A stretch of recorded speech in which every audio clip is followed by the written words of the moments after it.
वालेकुम। मैं हूँ मोहम्मद सुफ़ियान, मेरे साथ जज़िया कार मोहम्मद अबू बकर।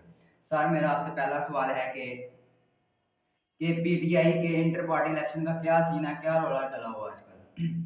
अच्छा, असल में ना सूरत हाल ये है कि हर पार्टी के ना अपने इंट्रा पार्टी इलेक्शन होते हैं जी।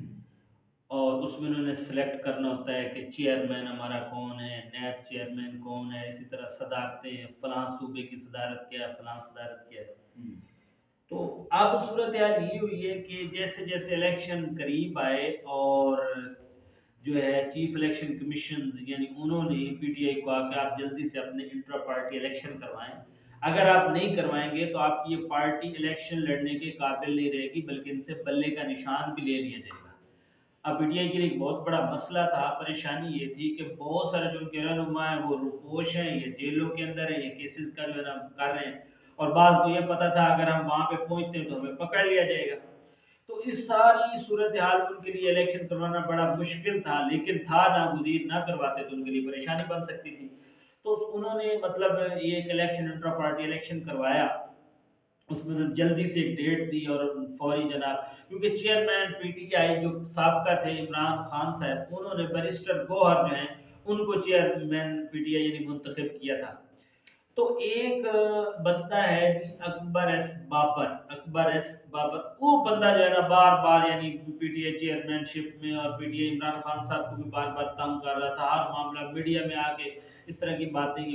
यानी उसका एक तरीका कार है कि मैं मतलब फेमस हो जाऊँ, ये फलां। तो उस वजह से मतलब उसने टांग अड़ाने की कोशिश की थी, ये तो कोई इलेक्शन फेयर नहीं है, इसमें कागजात भी नहीं लिए गए तो फलां नहीं किया गया। लेकिन इससे कोई फर्क नहीं पड़ता, ज़ाहिर बात है इलेक्शन कमीशन ने करवाए होते हैं, इन जो इलेक्शन को बिल्कुल सही माना जाएगा डेफिनेटली। और अब ज़ाहिर बात है पीटीआई आगे चली गई एक स्टेप आगे कि उन्होंने इंट्रा पार्टी इलेक्शन करवा दिए, अपना चेयरमैन भी चेंज कर दिया है। तो मतलब अब इस वक्त वो कानूनी लिहाज से बिल्कुल फिट हैं और बल्ले के निशान पे तैयार है अपना इलेक्शन लड़ने के लिए। अब उनको कोई ऐसी परेशानी का सामना नहीं होगा जी। अच्छा, मेरा दूसरा सवाल ये है सर, अकबर एस बाबर है कौन? अच्छा, अकबर एस बाबर बड़े दिनों से मतलब कई ये 2014-15 की बात है कि ये पहले पीटीआई में थे और इनके ना चेयरमैन पीटीआई इमरान खान के साथ ना थोड़े से ताल्लुकात खराब होना शुरू हो गए।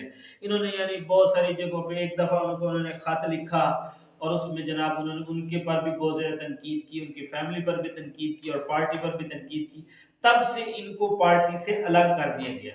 इन्होंने अलग होकर दूसरी ताकतों या के तहत मुख्तलिफ चीज़ों में इन्होंने बड़ा इन्फ्लुएंस किया और इस पार्टी को ज़ेर करने की, तकलीफ पहुंचाने की बड़ी कोशिश की, लेकिन वो आज तक कामयाब नहीं हो सके।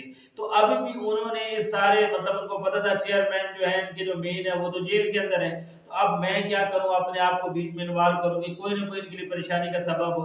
तो उसने जनाब वो मुख्तलिफ प्रोग्राम हमारे जैसे में आ रहे हैं और जनाब अपनी बातें ऐसे रख के तो लोगों को गुमराह करने की कोशिश कर रहे हैं। हकीकत में अकबर एस बाबर अब कुछ भी नहीं है और ना ही आने वाले वक्त में उनका कहीं भी नाम लिया जाएगा। तो ये सूरत है।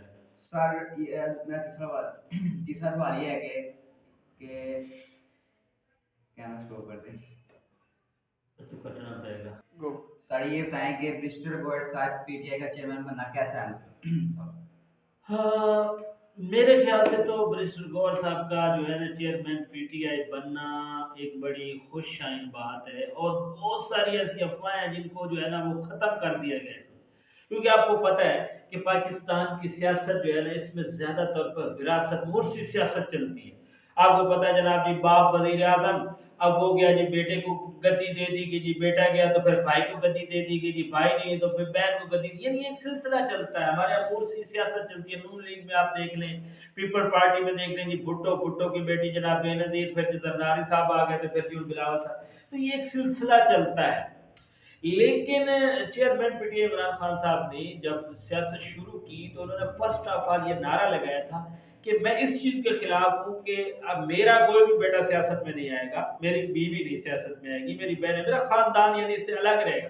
और आज उन्होंने जेल में बैठ के भी ये वादा वफा कर दिया। हकीकत में देखे ना कि उन्होंने वो बनाने के लिए अपनी बहन हलीमा खान को भी चेयरमैन बना सकते थे, अपनी बीवी को भी बना सकते थे, लेकिन उन्होंने अपने खानदान से दूर एक बंदे बैरिस्टर गौहर अली, बड़े अच्छे इंसान है, नेक इंसान है, मेहनती इंसान है, उनको जो है ना सिलेक्ट करके इस बात का वादा वफा कर दिया कि उस बंदे ने जो बात की है वो कौल और फेल में एक ही है।